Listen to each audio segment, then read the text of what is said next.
Gravity! Yes, Isaac Newton, the famous physicist.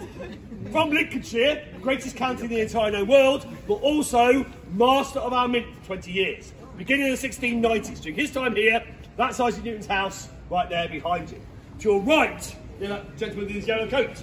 There's a tall narrow archway, there's a sunny port or royal entrance, from which small drawbridge, then out to the Queen's Stairs, running down to the River Thames.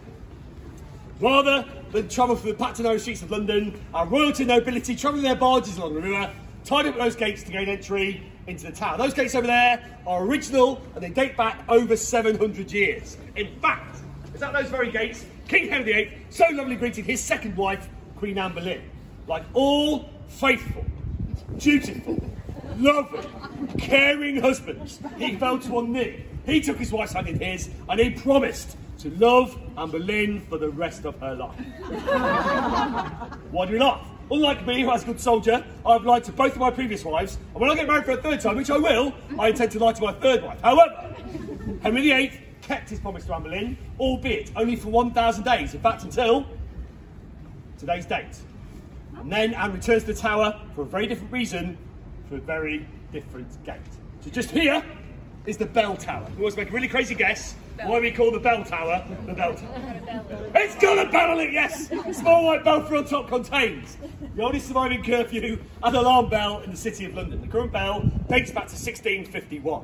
When sounded, the alarm, signal for the gates to close, drop gate to lower, battlement man for defence. We still sound the bell at 9 PM each night, so all people inside and outside the tower grounds are closing.